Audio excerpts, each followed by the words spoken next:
भी drug discovery और drug के डेवलपमेंट का एक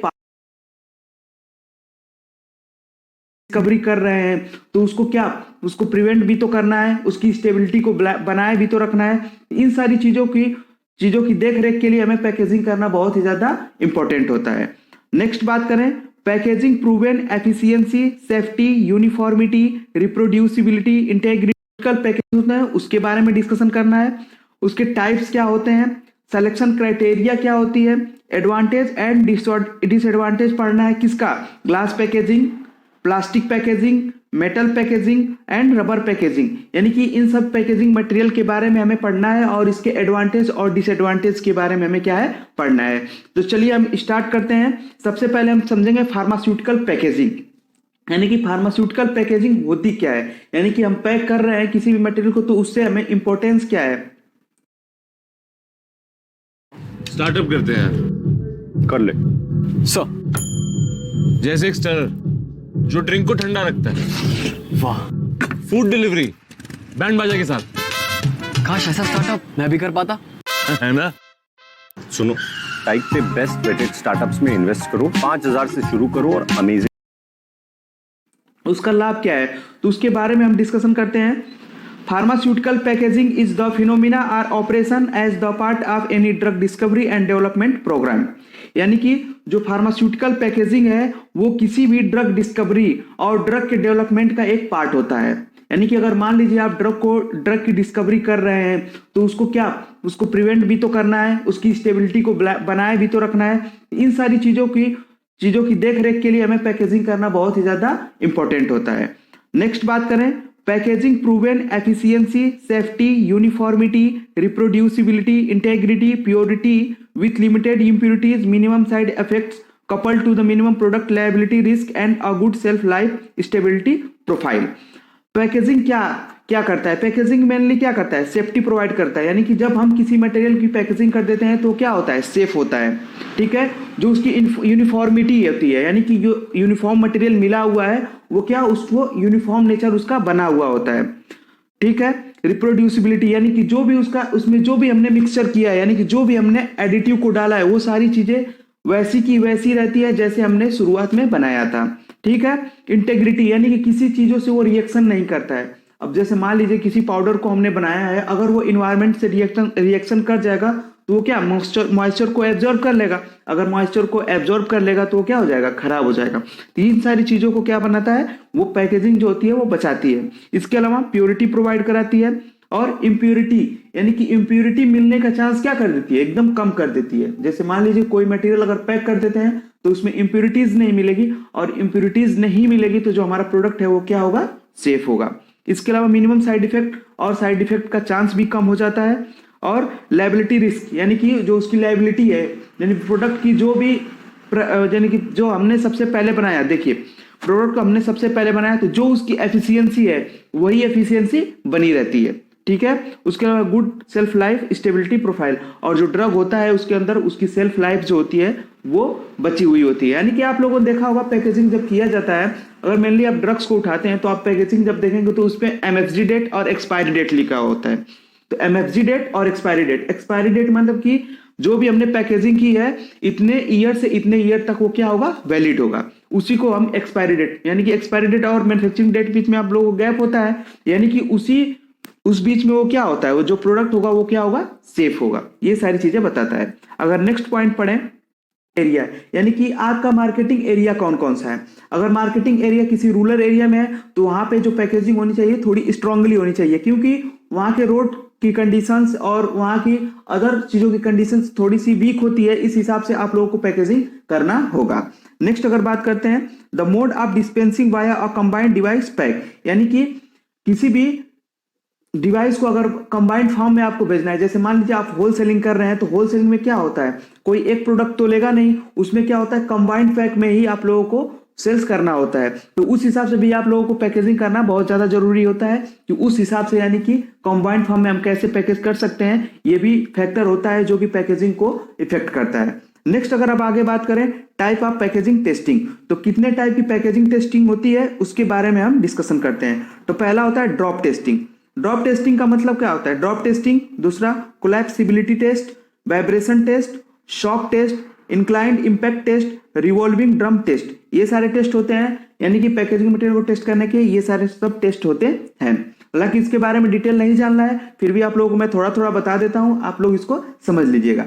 सबसे पहले है ड्रॉप टेस्ट। ड्रॉप टेस्ट में मेनली क्या कर, जब आप पैकेजिंग कर लेते हैं उसके बाद आप लोगों को प्रोडक्ट को अलग अलग जगह से अलग अलग तरीके से उसको क्या करना होता है, ड्रॉप करना होता है। ड्रॉप करना क्योंकि मान लीजिए आप किसी भी प्रोडक्ट को एक जगह से दूसरे जगह भेज रहे हैं, तो वहां पे पैकेजिंग को क्या किया जाता है, एक जगह से दूसरी जगह पर ड्रॉप किया जाता है। तो पहले ही पैकेजिंग करते समय आप इस सारी प्रक्रिया करते हैं कि आपकी जो पैकेजिंग है वो कितनी स्ट्रांगली हुई है, तो उसे क्या बोलते हैं, ड्रॉप टेस्ट बोलते हैं। नेक्स्ट बात करें, कोलैप्सिबिलिटी टेस्ट बोलते हैं। अब कोलैप्सिबिलिटी टेस्ट मेनली किसके लिए होता है, कंटेनर्स के लिए होते हैं। जो हम कंटेनर्स बनाते हैं उसके लिए कोलैप्सिबिलिटी टेस्ट होता है। जैसे मान लीजिए आप कोई क्रीम लगा रहे हैं, आप समझिएगा क्रीम लगा रहे हैं, अगर वो कोलैप्सिबल नहीं हुआ तो आप क्रीम लगा ही नहीं पाएंगे। अगर वो कोलैप्सिबल नहीं हुआ तो आप क्रीम लगा नहीं पाएंगे। तो ये भी एक टेस्टिंग होती है जो कंटेनर्स के लिए किया जाता है, कोई भी कंटेनर है कितना कोलैप्सिबल है, ठीक है। अगर नेक्स्ट बात करें वाइब्रेशन टेस्ट, तो वाइब्रेशन यानी कि मान लीजिए आप किसी भी प्रोडक्ट को एक जगह से दूसरे जगह भेज रहे हैं, तो भेजने में उसको क्या वाइब्रेशनल बहुत सारे मोशंस होंगे। जैसे मान लीजिए किसी वैन में आप प्रोडक्ट को भेज रहे हैं, एक प्लेस से दूसरे प्लेस पर भेज रहे हैं, तो वैन में क्या होगा, वाइब्रेशन भी आएंगे और शॉक भी आते हैं, उसमें बहुत ज्यादा शॉक भी आएंगे। तो वो सारी चीजें क्या की जाती है, पहले ही जब आप मैन्युफैक्चरिंग कर रहे हैं तो ये सारी टेस्टिंग परफॉर्म कर ली जाती है कि आपका जो प्रोडक्ट है कितना इन सारी चीजों के दौरान भी सेफ रह रहा है। तो ये सारी चीजों की टेस्टिंग होती है। नेक्स्ट बात करें, इंक्लाइंड इम्पैक्ट टेस्ट होता है। इंक्लाइंड इम्पैक्ट टेस्ट का मतलब होता है कि जो आप ड्रॉप कर रहे थे, यानी कि जो भी आप प्रोडक्ट को ड्रॉप कर रहे हैं जगह जगह से उसको इंक्लाइनली ड्रॉप किया जाता है, किसी भी इंक्लाइन प्लेन में ड्रॉप किया जाता है। अगर उस पर ड्रॉप करके देखा जाता है कि आपका जो पैकेजिंग हुआ है वो कंप्लीटली अच्छी है या नहीं है। नेक्स्ट अगर बात करें, रिवॉल्विंग ड्रम टेस्ट होता है। रिवॉल्विंग ड्रम टेस्ट एक इंस्ट्रूमेंटल होता है। इसमें क्या होते हैं, रिवॉल्विंग ड्रम होते हैं, उसके ऊपर आप पैकेजिंग मटेरियल को रख देते हैं और उसके बाद उसको क्या किया जाता है, रिवॉल्व किया जाता है। रिवॉल्विंग के दौरान अगर आपकी पैकेजिंग मटेरियल अच्छी है, यानी पैकेजिंग आपने अच्छे से की है, तो आपका प्रोडक्ट क्या होता है, पास आउट हो जाता है, यानी कि उसको फिर से मार्केट में रिलीज करने के लिए भेज दिया जाता है। इसके अलावा अगर आप आगे पढ़ेंगे एम्पूल या क्रीम्स वगैरह पढ़ेंगे, तो उसमें इसके अलावा भी बहुत सारी टेस्टिंग की जाती है, जैसे लीकेज टेस्टिंग, क्लियरिटी टेस्टिंग। तो वहां पे बहुत सारी चीजें आगे भी टेस्टिंग करने के लिए मिलती है। नेक्स्ट आगे हम बात करेंगे ideal characteristic of the packaging. कोई भी आप पैकेजिंग कर रहे हैं तो उसकी आइडियल कैरेक्टरिस्टिक प्रॉपर्टीज क्या होनी चाहिए, याद रखिएगा आपके सिलेबस में दिया है सिलेक्शन क्राइटेरिया।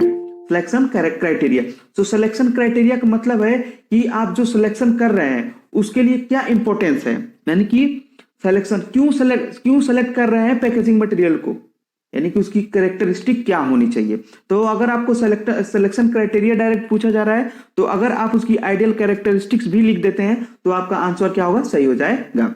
तो सबसे पहले हम बात करेंगे, पहला point, provide the high degree of protection against any contamination like environment as well as artificial issues. यानी कि जो भी हम पैकेजिंग कर रहे हैं वो हमारे प्रोडक्ट को कंटामिनेशन से बचाए। जैसे कंटामिनेशन कैसे हो सकता है, या तो इन्वायरमेंटल हो सकता है या तो आर्टिफिशियल हो सकता है। जैसे इन्वायरमेंटल का मतलब नेचुरल जैसे कि बारिश हो गया, धूप हो गया, इन सारी चीजों से भी कंटामिनेशन हो सकता है। और आर्टिफिशियल यानी कि मैनमेड, हम बना रहे हैं तो कोई कंटामिनेशन हो जाए उससे भी बचाए, इसीलिए पैकेजिंग करनी चाहिए। नेक्स्ट बात करें, do not show any incompatibility physical और chemical with the product material. यानी कि हम जो पैकेजिंग कर रहे हैं, यानी कि जो भी पैकेजिंग मटेरियल चूज कर रहे हैं वो हमारे प्रोडक्ट, यानी जो भी हमने प्रोडक्ट को पैकेज किया है वो उसके साथ कोई भी फिजिकली और केमिकली इस तरह 3 से 3.5 साल पहले मैंने अपनी ऑनलाइन जर्नी स्टार्ट करी थी और मैंने सबसे पहले स्टार्टिंग में ब्लॉगिंग करी थी। ब्लॉगिंग गाइस कोई रिएक्शन शो ना करे, ये सारी चीजें भी डिस्कशन करेंगे, ठीक है। ये होता है ideal characteristic. Easy to handling, storage and transport according to the customer convenience. यानी कि जो भी हम पैकेजिंग मटेरियल, यानी कि जो भी हम पैकेजिंग कर रहे हैं वो क्या हो, इजी, हैंडलिंग में इजी हो, स्टोरेज में इजी हो और ट्रांसपोर्ट में इजी हो। अगर ये सारी चीजें हैं तो वो क्या है, उसकी आइडियल कैरेक्टरिस्टिक प्रॉपर्टी हो जाएगी।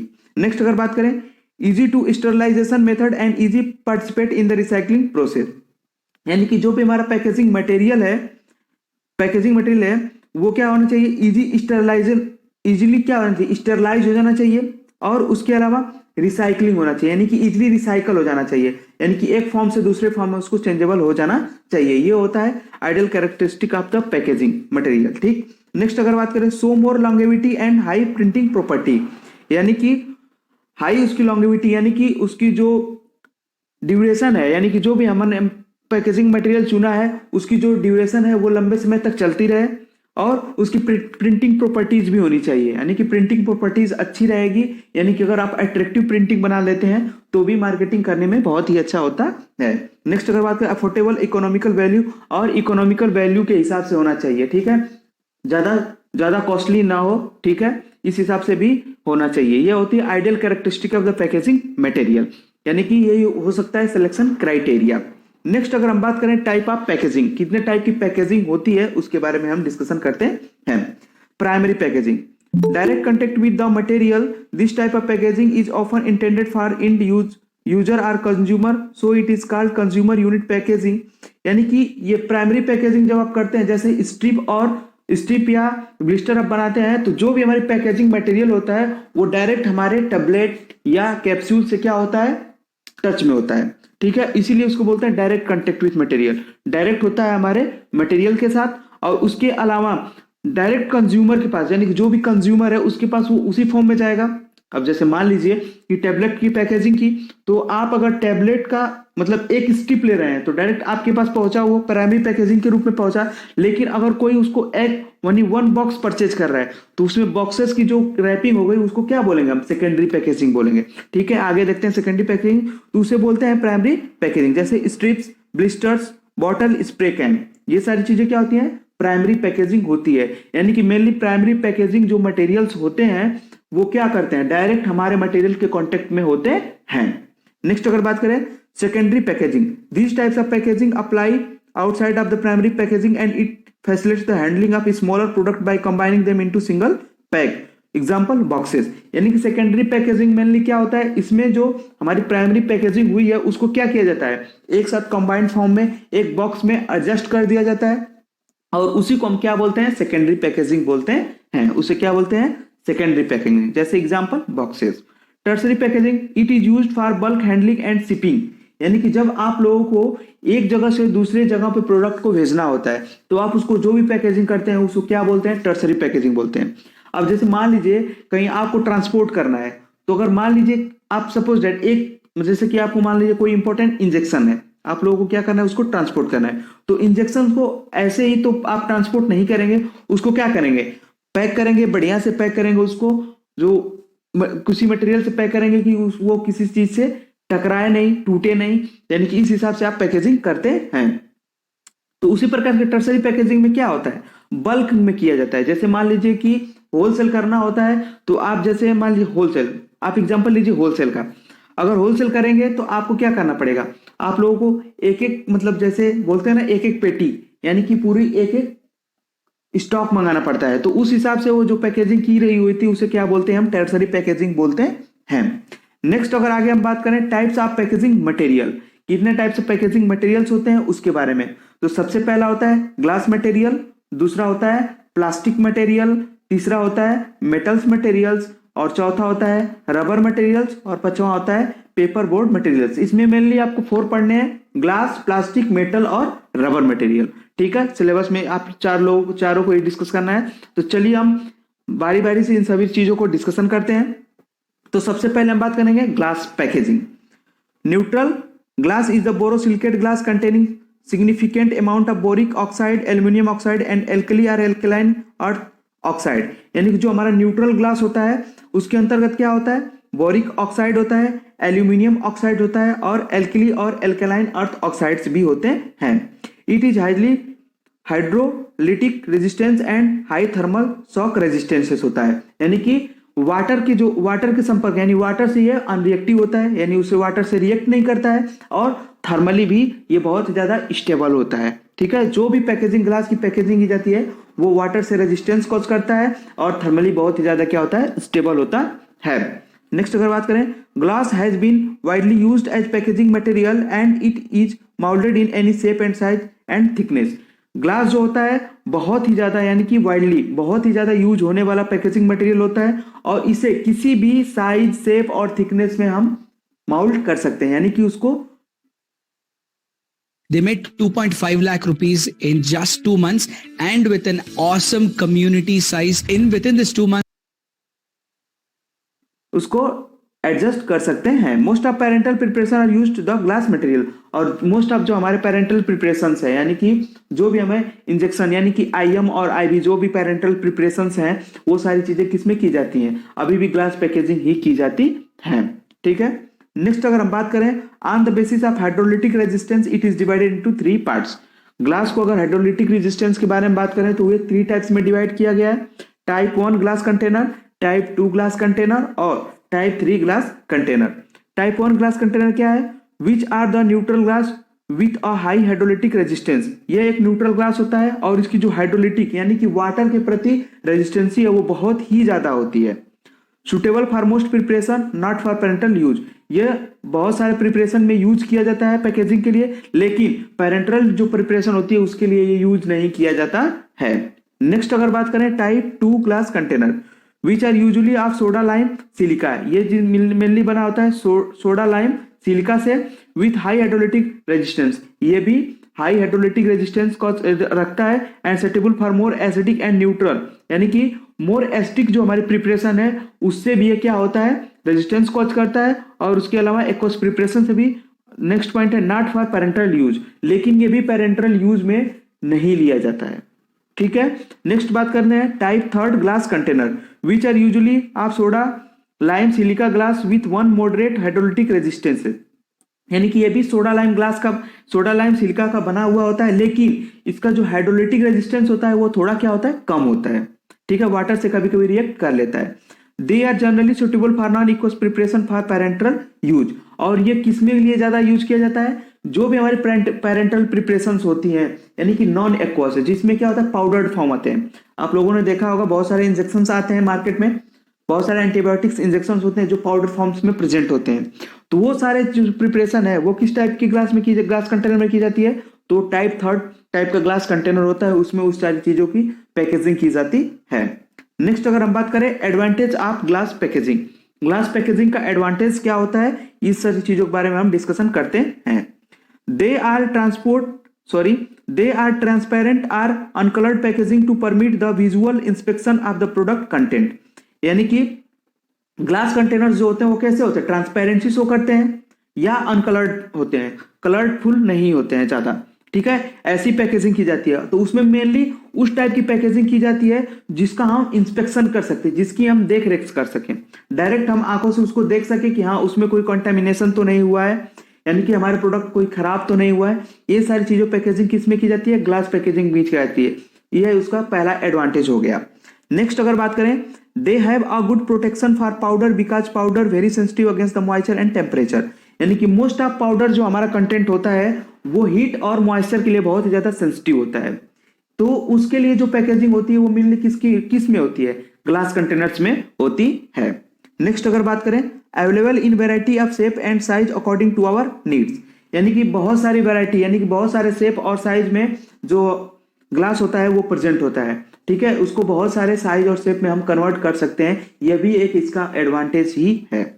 नेक्स्ट अगर बात करें कलर्ड ग्लास, यानी कि ambered coloured is also used to the packaging for the more sensitive material, बहुत सारे मटेरियल जो होते हैं ट्रांसपेरेंसी होने के कारण बहुत ज्यादा सेंसिटिव होते हैं, इसलिए उन सारी चीजों को हम अम्बर्ड कलर्ड यानी कि कलरफुल बोतल में यानी कलरफुल ग्लास कंटेनर में पैकेज करते हैं। ठीक है, कि वो उसकी सेंसिटिविटी क्या हो जाए उसकी कम हो जाए, तो ये हो गया ग्लास पैकेजिंग का एडवांटेज। अब इसके बाद हम पढ़ेंगे disadvantage of glass packaging, glass packaging का डिसएडवांटेज क्या होता है इसके बारे में हम जानेंगे।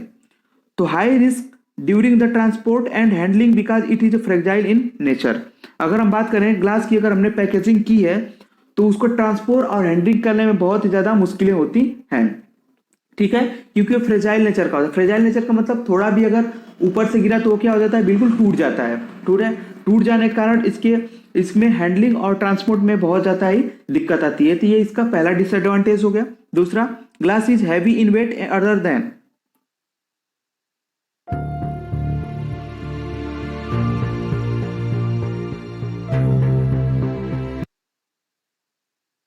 ठीक है, यानी ग्लास जो होता है बहुत ज्यादा हैवी होता है। अगर अदर हम कंटेनर्स की बात करें तो उससे ज्यादा हैवी होता है ग्लास। ठीक है, नेक्स्ट अगर बात करें high risk of product contamination due to broken glass pieces and sometimes release alkali to aqueous preparation.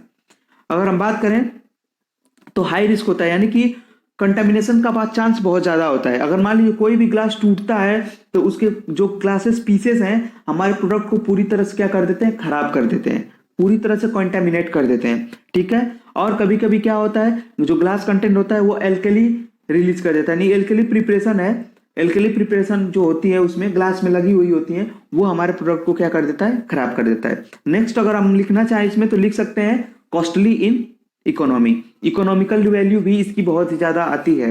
ठीक है, तो ये सारी चीजें हो गई disadvantage of the glass packaging.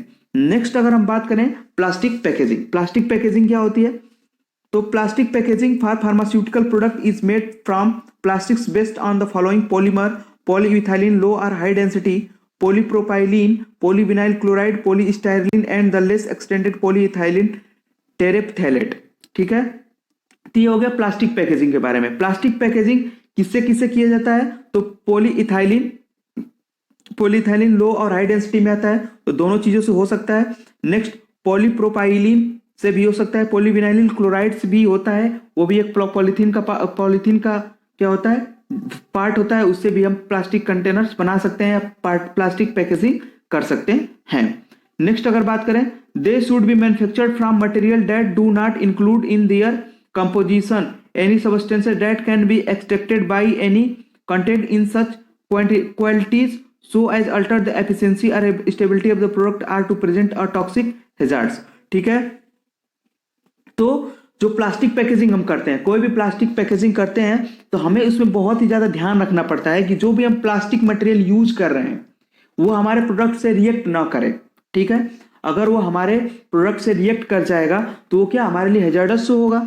कभी कभी तो ये भी होता है कि प्लास्टिक मटेरियल जो बनाया जाता है उसको क्या किया जाता है, किसी चीज से मिक्स करके बनाया जाता है, तो ये भी ध्यान रखना बहुत जरूरी होता है कि उस प्लास्टिक पैकेजिंग मटेरियल में हम क्या चीजें मिक्स कर रहे हैं, ठीक है, वो हमारे प्रोडक्ट से रिएक्शन तो नहीं करेगा ना। ये सारी चीजों का हमें क्या रखता है, प्लास्टिक मटेरियल यानी कि प्लास्टिक की जो पैकेजिंग की जाती है उसमें हमें बहुत ज्यादा इसका ध्यान रखना पड़ता है। नेक्स्ट अगर बात करें एडिटिव्स में consist of the antioxidant, lubricant, plasticizers and impact modifier but not antistatics agent and mould releasing agent. तो एडिटिव्स, बहुत सारे एडिटिव्स का यूज किया जाता है प्लास्टिक मैन्युफैक्चरिंग में या प्लास्टिक पैकेजिंग मटेरियल बनाने में। उसमें एडिटिव्स एंटीऑक्सीडेंट डाले जाते हैं, लुब्रिकेंट्स भी डाले जाते हैं, प्लास्टिसाइजर्स भी यूज किया जाता है, लेकिन उसमें एंटीस्टैटिक्स एजेंट नहीं डाला जाता है। ठीक है, और माउल्ड रिलीजिंग एजेंट नहीं डाला जाता है, नहीं तो वो क्या हो जाएगा, हमारा जो प्लास्टिक मटेरियल वो क्या हो जाएगा, खराब हो जाएगा। ठीक है, इन सारी चीजों का प्लास्टिक पैकेजिंग करते समय हमें बहुत ज्यादा ही ध्यान रखना पड़ता है। तो सबसे पहले हम बात करेंगे advantage of plastic packaging. Plastic packaging का एडवांटेज क्या होता है, it is flexible in nature so it can not easily breakable. तो जो भी हमारा प्लास्टिक मटेरियल होता है वो बहुत ज्यादा ही फ्लेक्सिबल्स होते हैं, आप लोग देखे ही होंगे जो प्लास्टिक मटेरियल्स होते हैं वो क्या होते हैं, फ्लेक्सिबल होते हैं, इसलिए वो इजिली क्या होता है, ब्रेक नहीं होते हैं। जैसे मान लीजिए हमने ग्लास देखा था, तो ग्लास क्या होता है, फ्रेजाइल नेचर, यानी कि वो ब्रेक डाउन हो जाता है, जल्दी ही ब्रेक डाउन हो जाता है, लेकिन प्लास्टिक जो कंटेनर्स होते हैं वो इजिली ब्रेक डाउन नहीं होते हैं। ठीक है, तो can not easily breakable. Next अगर बात करें due to less weight then the glass it is easy to transport and handling. Plastics का जो वेट होता है वो बहुत ज्यादा ही हल्का होता है, अगर ग्लास के कंपैरिजन में बात करें तो बहुत ज्यादा ही हल्का होता है, इसलिए ट्रांसपोर्ट और हैंडलिंग में ये बहुत ज्यादा इजी होते हैं। आप इजीली इसको हैंडलिंग भी कर सकते हैं और इजीली इसको ट्रांसपोर्ट भी कर सकते हैं। ट्रांसपोर्ट कैसे, ट्रांसपोर्ट में अगर मान लीजिए कोई दिक्कतें भी आती हैं तो जो प्लास्टिक्स कंटेनर्स होते हैं वो इजिली ब्रेक नहीं होंगे, इसलिए ट्रांसपोर्ट में भी ये बहुत ज्यादा ही ईजी होता है। नेक्स्ट अगर बात करें variety of shape and size are available according to our convenience, यानी कि प्लास्टिक्स जो मटेरियल होते हैं हमारे अकॉर्डिंग बहुत सारे साइज और शेप भी बनाए जा सकते हैं। बहुत सारे साइज और शेप बनाए जाते हैं ना, आप लोगों ने देखा होगा कि डिफरेंट टाइप्स के सिरप्स आते हैं, डिफरेंट टाइप्स के एम्पुल्स भी आते हैं, प्लास्टिक एम्पुल्स भी आते हैं, तो डिफरेंट साइज और शेप में उसको क्या किया जाता है, एडजस्ट किया जा सकता है। ये भी इसका एक एडवांटेज हो जाएगा। The high versatile of the plastic allow the age of the reuse and recycling. In fact, these days companies are creating specialized plastic bag making machines that help you optimize the recyclability of the plastics।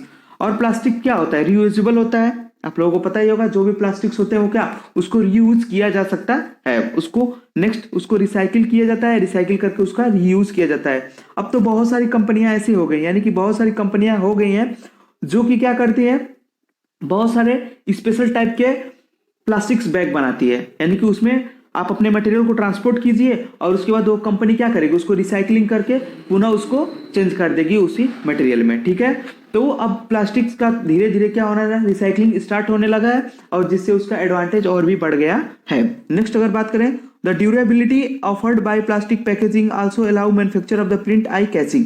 और हम बात करें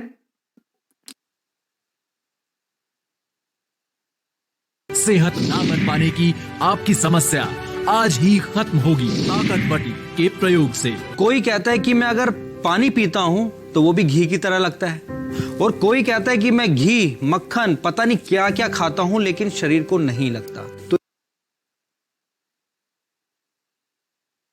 तो plastic packaging में क्या होता है, printing आई, यानी कि प्रिंटिंग प्रॉपर्टीज तो इसकी कम होती है, लेकिन जो भी प्रिंटिंग हो जाता है उसको क्या आप इजिली विजुअल कर सकते हैं, उसको इजीली देख सकते हैं। हाई क्वालिटी कस्टम डिजाइन, उस पर डिजाइन भी डिफरेंट टाइप की आप डिजाइन भी उस पर ड्रॉ कर सकते हैं। और इसके अलावा increase product visibility and retail setting, और उसके पास जो भी उस पर इंफॉर्मेशन लिखनी है, यानी कि जैसे एमआरपी हो गया, बैच नंबर हो गया, एक्सपायरी डेट हो गई, मैन्युफैक्चरिंग हो गया, जो भी उस पर चीजें लिखनी है आप इजीली उस पर लिख सकते हैं। यानी कि प्लास्टिक कंटेनर्स पे आप उस पर इजीली लिख सकते हैं। तो ये सारी चीजें क्या हो गई, एडवांटेज हो गई प्लास्टिक पैकेजिंग का।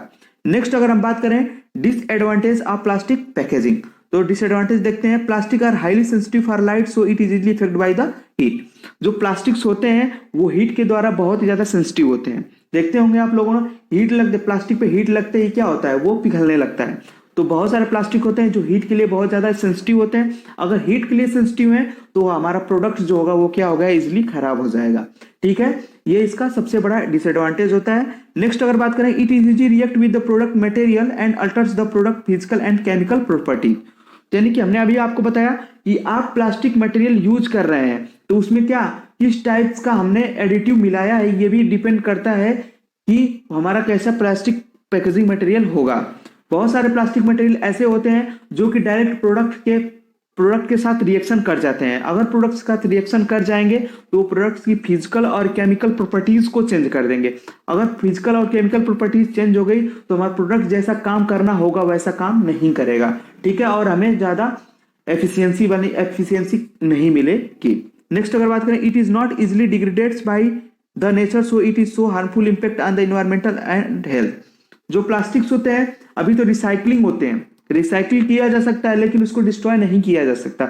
आप लोगों ने देखा होगा प्लास्टिक्स को हटाने के लिए, प्लास्टिक्स को खत्म करने के लिए बहुत सारे रूल्स और रेगुलेशंस भी चलाए गए हैं। क्यों किया गया, क्योंकि प्लास्टिक्स को हटाया, यानी कि प्लास्टिक को हटाया नहीं, उसको रिसाइकलिंग की जा सकती है लेकिन उसको हटाया नहीं जा सकता है।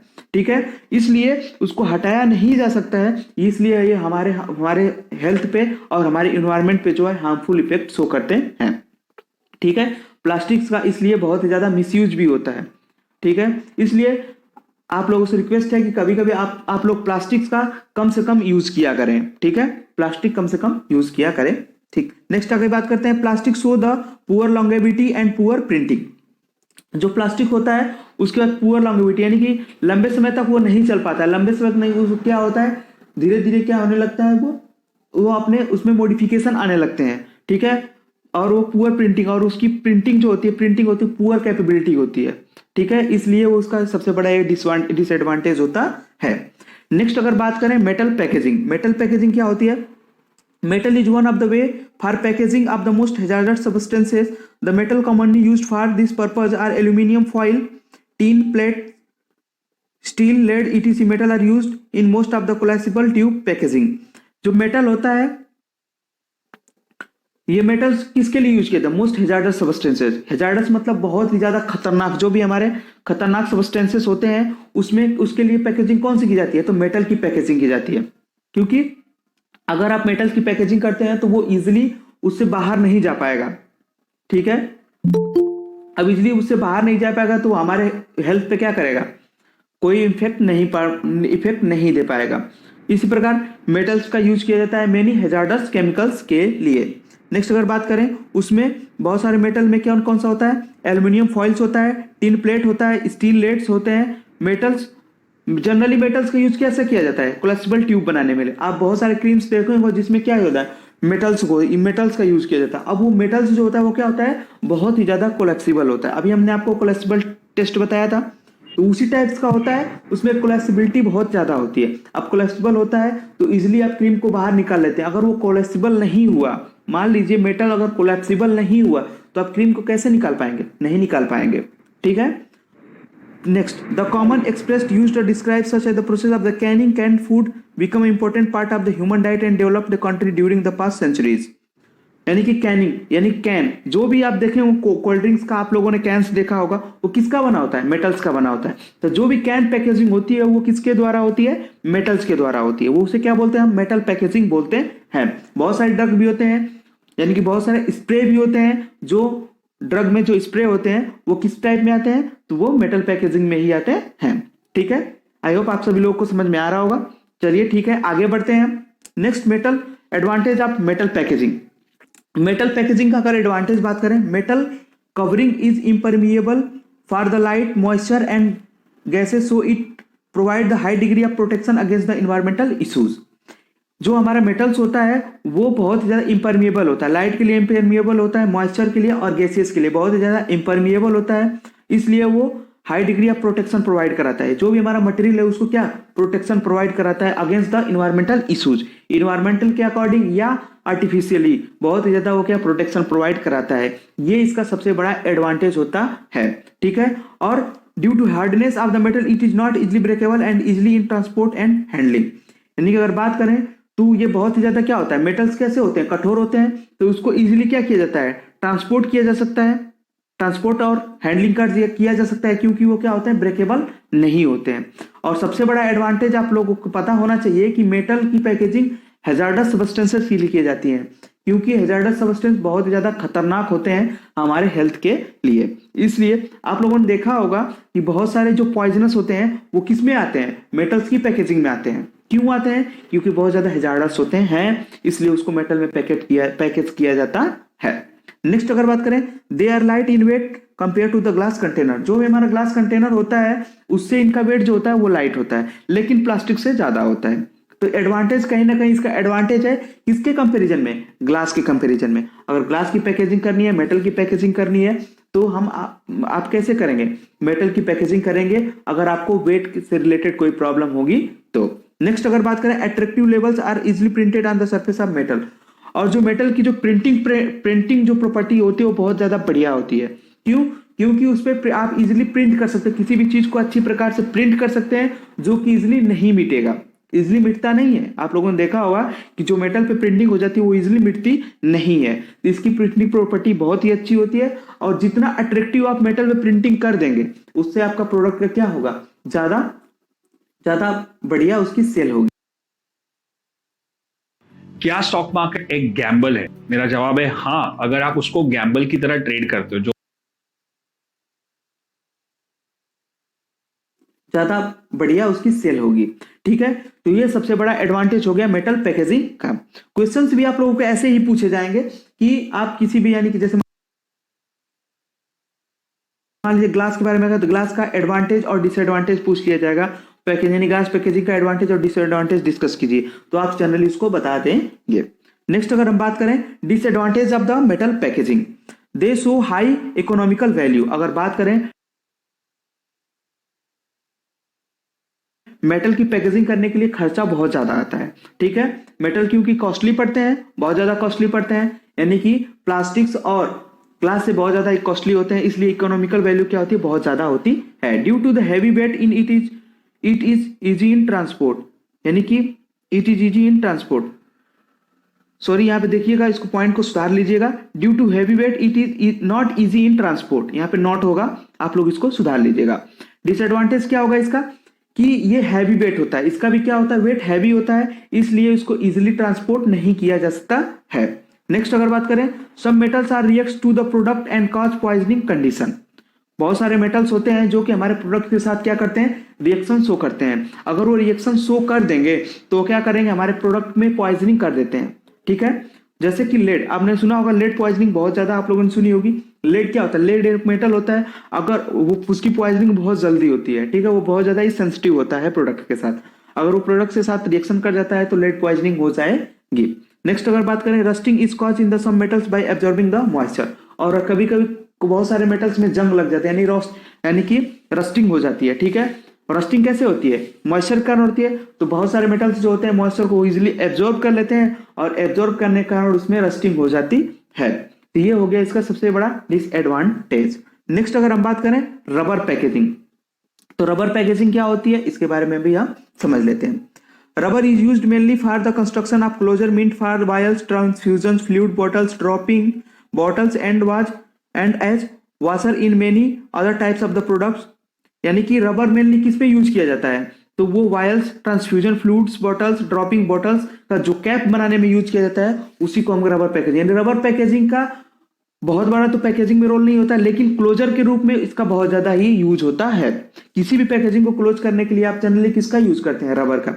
रबर का यूज इसलिए किया जाता है क्योंकि वो इजिली प्रोडक्ट के साथ रिएक्ट नहीं करता है और बहुत ज्यादा ही रेजिस्टेंसी कॉज करता है ड्यू टू वाटर या ड्यू टू हीट, ठीक। नेक्स्ट अगर बात करें, the main type of rubber used in the pharmaceutical product include natural rubber, यानी कि फार्मास्यूटिकल इंडस्ट्री में नेचुरल रबर यूज किया जाता है, neoprene, nitrile, butyl, chlorobutyl, bromobutyl and silicone, ये सारे रबर के टाइप्स होते हैं, इनका यूज किया जाता है रबर पैकेजिंग में। नेक्स्ट पॉइंट अगर बात करें, silicon is the most expensive and although the most inert, यानी सिलिकॉन जो होता है बहुत ही ज्यादा कॉस्टली होता है। एक्सपेंसिव मतलब बहुत ज्यादा यूज किया तो जाता है लेकिन बहुत ज्यादा एक्सपेंसिव होता है। इसके अलावा ये इनर्ट होता है। Is readily permeable to moisture, यानी कि रेडली होता है परमिएबल, यानी कि परमिएबल होता है मॉइस्चर से, gas and absorbent to certain preservative, ठीक है। बहुत सारे प्रिजर्वेटिव से भी क्या होता है, ये इजिली परमिएबल होता है। नेक्स्ट अगर हम बात करें advantage of the rubber packaging, rubber packaging का एडवांटेज के अगर बारे में बात करें तो water absorption is very low, so it provide the better resistancy against the moisture and humidity. अगर हम रबर की पैकेजिंग करते हैं तो उसकी वाटर रेजिस्टेंसी पावर क्या होती है, बहुत ज्यादा, वाटर की रेजिस्टेंसी पावर बहुत ज्यादा, यानी कि वाटर एब्जॉर्प्शन क्या होता है, लो होता है, यानी कि वाटर की रेजिस्टेंसी ज्यादा होती है। कंफ्यूज मत होइएगा, क्योंकि वाटर एब्जॉर्प्शन लो होगा या वाटर की प्रति रेजिस्टेंसी वो ज्यादा होगी, ठीक है। So it provide the better resistancy against the moisture and humidity. Next अगर बात, due to the stretchable nature it is easy to handling and transport. आप लोगों ने रबर को देखा होगा, वो उसका नेचर कैसे होता है, स्ट्रेचेबल होता है, इसलिए वो हैंडलिंग और ट्रांसपोर्ट में बहुत ज्यादा हेल्पफुल होता है। आप कितना हो भी ट्रांसपोर्ट और हैंडलिंग कीजिए, वो इजिली खराब नहीं होता है क्योंकि वो स्ट्रेचेबल नेचर का होता है। It is cheaper material than metal and glass, यानी कि अगर हम बात करें मेटल और ग्लास की बात करें तो ये क्या होता है, चीप होता है, इससे सस्ता होता है। It show goods economical value, और इसकी इकोनॉमिकल वैल्यू भी क्या होती है, गुड्स होती है, ज्यादा कॉस्टली नहीं पड़ता है। नेक्स्ट अगर बात करें, most of the rubber material are used for the closing apparatus and provide additional protection against any contamination. तो सबसे पहले अगर बात करें तो रबर का मेनली यूज किस में किया जाता है, तो क्लोजिंग apparatus, यानी कि किसी भी apparatus को क्लोज करने के लिए रबर का ज्यादा यूज किया जाता है। अब रबर का ज्यादा उसमें यूज होता है तो वो और उसके अलावा जो हमारा रबर होता है वो हमारे केमिकल से बहुत ही ज्यादा कम रिएक्ट करता है, जिसके कारण कंटेमिनेशन का चांस कम होता है। ऐसा नहीं है कि हमारे केमिकल्स का रिएक्शन नहीं करता जरूर है वो, लेकिन उसका कंटेमिनेशन यानी कि रिएक्शन करने का जो ड्यूरेशन होता है वो कम होता है। तो सबसे पहले आप लोग याद रखिएगा, अभी आप लोगों को डिसएडवांटेज में हम बताते हैं। You know the feeling of waking up to what you love? That's exactly how I feel when I wake up and make breakfast. बताना क्या है, यही कहना चाहते हैं कि डिसएडवांटेज सबका एक आप लिख सकते हैं, अपने मन से लिख सकते हैं, मटेरियल के साथ रिएक्शन, यानी कि कोई भी जो हमारा पैकेजिंग मटेरियल है ऐसा कोई नहीं है जो हमारे साथ जो प्रोडक्ट के साथ इनर्ट हो, कभी ना कभी वो रिएक्शन कर लेता है। इसके लिए आप डिसएडवांटेज में ये पॉइंट एक्स्ट्रा ऐड कर सकते हैं। चलिए फिलहाल एडवांटेज में बात करते हैं। Next point, nitrile rubber is the heat resistance and oil resistant due to presence of the nitrile group. और नाइट्राइल रबर का यूज अगर हम कर रहे हैं तो वो बहुत ज्यादा हीट रेजिस्टेंस और ऑयल रेजिस्टेंसी कॉज करता है। क्यों? क्योंकि उसके पास नाइट्राइल ग्रुप होता है और वही नाइट्राइल ग्रुप क्या करता है, ऑयल के साथ या हीट रेजिस्टेंस में हीट के थ्रू क्या करता है, कनेक्ट हो जाता है और हमें रेजिस्टेंसी प्रोवाइड कराता है। ये सारी चीज हो गया advantage of rubber packaging. Next बात करते हैं disadvantage of rubber packaging, absorption of bactericide and leaching of the extractives of the concentrable. मैंने बोला ना एब्जॉर्प्शन ऑफ द बैक्टीरिसाइड यानी कि बैक्टीरिसाइड को एब्जॉर्ब कर, यानी कि बैक्टीरिसाइड यानी कि बैक्टीरियल ग्रोथ को क्या करता है, ये प्रमोट कर देता है। और लीचिंग का मतलब कभी कभी क्या होता है, जो सब्सटेंस होता है वो रबर से बाहर जाने लगता है, ठीक है, रबर से लीच करने लगता है, यानी कि रबर से दूसरी तरफ जाने लगता है। तो ये भी इसका सबसे बड़ा डिसएडवांटेज है, ठीक है। और आप इसके अपने मन से लिख सकते हैं, it does not perform well when expose to the chemical substances. आ गया पॉइंट, यानी कि बहुत सारे केमिकल्स पे भी रिएक्ट कर जाता है, इसलिए इसका डिसएडवांटेज हो गया। तो एक कॉमन पॉइंट आप लोग याद रखिएगा, डिसएडवांटेज में आप लोग एक पॉइंट लिख लीजिएगा कि केमिकल रिएक्टिविटी, यानी कि मटेरियल से जो हमारा पैकेजिंग मटेरियल है उससे हमारा जो प्रोडक्ट है उसकी रिएक्टिविटी हो जाती है, तो ये इसका एक क्या हो जाएगा, डिसएडवांटेज हो जाएगा, ठीक है। आप लोग इजिली इसको लिख सकते हैं एक point. Next, it is very expensive, ये भी एक्सपेंसिव होता है, आप ये भी एक पॉइंट लिख सकते हैं, हर जगह आप पॉइंट लिख सकते हैं, ठीक है। Sometimes rubber material also react the products material and alters the product physical and chemical properties। वही आप लोगों को बताया कि वो केमिकल्स के साथ रिएक्ट कर देता है और केमिकल्स की फिजिकल और केमिकल प्रॉपर्टीज को क्या कर देता है, चेंज कर देता है। ये रबर पैकेजिंग का डिसएडवांटेज हो गया। तो यहां तक हमने पढ़ लिया, यानी ग्लास के बारे में पढ़ लिया, ग्लास की एडवांटेज डिसएडवांटेज पढ़ लिया। नेक्स्ट हमने पढ़ा प्लास्टिक का एडवांटेज डिसएडवांटेज, मेटल का एडवांटेज डिसएडवांटेज, और उसके अलावा रबर पैकेजिंग का एडवांटेज और डिसएडवांटेज।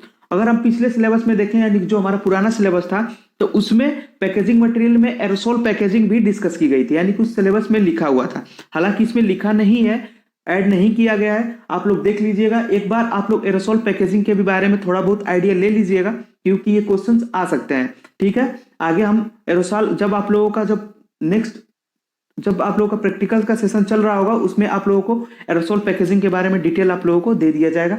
तब तक के लिए आप थोड़ा बहुत एरोसोल पैकेजिंग के भी बारे में पढ़ लीजिएगा, क्योंकि पहले सिलेबस में ऐड था, इसलिए अभी भी पूछा जा सकता है, ठीक है, लेकिन श्योरिटी नहीं है कि वो क्वेश्चन आ सकता है, ठीक है। यहाँ तक हमारा आज का लेक्चर कंप्लीट हुआ। आज के लेक्चर में हमने फार्मास्यूटिक्स का चैप्टर नंबर 2 कंप्लीट कर लिया है।